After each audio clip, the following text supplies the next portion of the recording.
Welcome to day 7 of our relationship together. Now, if you're someone who doesn't know me, I have like a lot of social media presence, not a lot, but at least on Instagram, you can all definitely hang out with me there. And you can, like, if you are someone who is on my email list, you can engage with me there. You can always write to me. And you can always listen to my podcast. These are the three places where I generally tend to hang out. But since you don't know me, this is where I'm trying to communicate with you. Apart from the emails, I'm going to speak to you through this video so that we build this relationship where you get to know a part of me. Like in today's video, especially, I'll tell you most of me, like the work that I'm doing. And if you want to know more about me, I have an episode just about me in my podcast, and you can like definitely go and listen to that if you want to know me better before you start working with me at any point in your life. So this is really hard to admit because not many doctors leave their medical profession to do something like this. It's unheard of. And I decided to do that. Like, I have studied for almost 10 years to become an OBGYN specialist after my college education. Then I worked for 15 years to master my skills, and I specialized in pregnancy and high risk pregnancy deliveries in the best hospital in UAE. I was working in Cornish Hospital for almost 7 years, where I just saw high risk upon high risk upon high risk patients. And I gave up the idea of practicing OBGYN because I saw an unmet need in the healthcare system where no doctor was really working to help our patients. I was treating thousands of high risk complications in pregnancy only because there was no doctor who was helping PCOS women because before they got pregnant. So I saw a lot of failed IVF attempts, a lot of ectopic pregnancy complications, first trimester, second trimester miscarriages, OHSS, twins, triplets, quadruplets, preterm deliveries, pregnancy diabetes, bleeding, infections, bacterial, fungal, complicated deliveries, complicated cesareans, complicated recoveries, complications because of cesareans and cesarean. Like the first cesarean was done because of infertility due to PCOS, because she went into IVF. So much of complications just because PCOS women took the shortcut of fertility treatment. So many of these are avoidable if only PCOS women decides to become insulin sensitive. So the reason why I want to tell you is because I want to show you how my progress in PCOS coincided with this, like, PCOS women's struggle. So for me, I had like little bit hair loss happening at around the age of 25. It wasn't bad, but there was just like little sparse hair here. And then my periods were always irregular, but then I never was overweight. I never really thought I had insulin resistance or PCOS.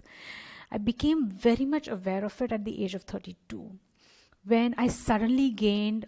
I went from 52 kilos to 67 kilos, and that was purely because of less movement and a lot of eating. I suddenly started to do that, and I stayed at 67 for almost 4 years, and that's where I was like trying to have a baby until I started getting recurrent swellings in my armpit. It's called hidradenitis suppurativa, and I was like, why is this happening? And it's like, not, antibiotics don't really work on this condition. It's like the bacterial infection in your armpits hair which keeps on happening recurrently, and the reason it was typically found in patients with insulin resistance. And I was like, what?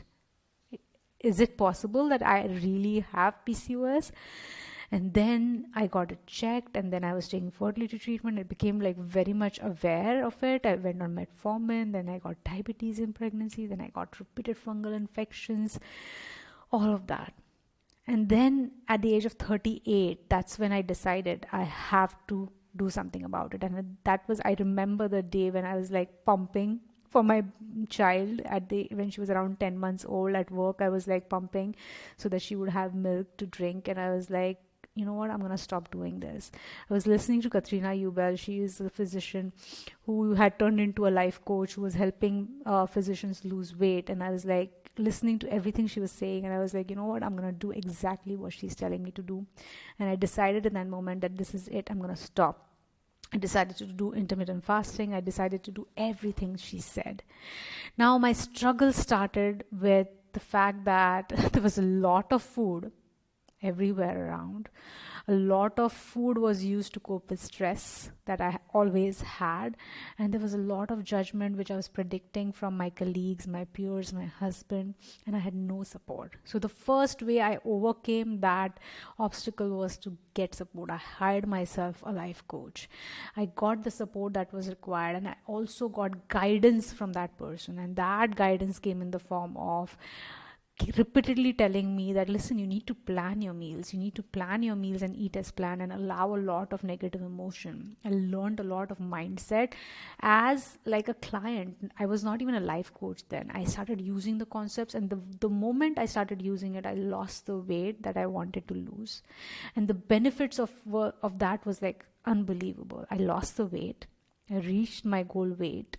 Like, I was not reaching there for the longest time. My periods became clockwork. My hair loss improved. My I became fit. I started doing yoga.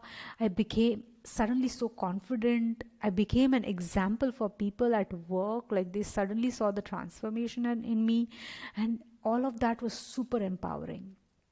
Now that happened at the age of 38 for me. So 32, I had like gained all of that, and from 32 to 38, I was suffering with all of this madness.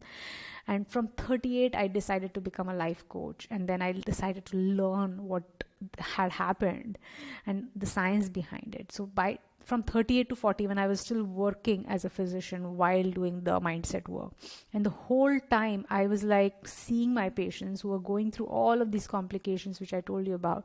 I was seeing, and I was realizing, dude, you can just lose weight. I can help you, like, with the mindset piece, because I know it is the eating, I know it is the exercise, I know it is the managing your mind, and I know it is the sleeping. But then why are people not able to do it? Because they don't know the mindset piece. They don't have the support when it comes to mindset, and I could provide that. It became so much. I practiced believing. Every time I saw a patient suffering with OHSS, every time I saw ectopic patients because of IVF, every time I saw multiple pregnancies, I was like, oh my God, all of this can be avoided and I can help. And that's when I decided to quit my job, and I decided to leave my clinical practice and focus on this full time.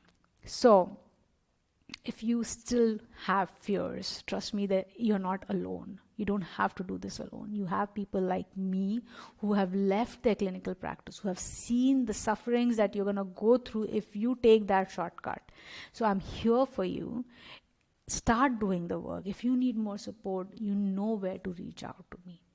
So, if you are interested in doing this work, please keep at it. I'll keep writing to you via email, keep listening to me on podcast to stay motivated. But suppose if you are not able to do it on your own, I am there to help you in every possible form. So just reach out to the links that I have provided and get the support that you need.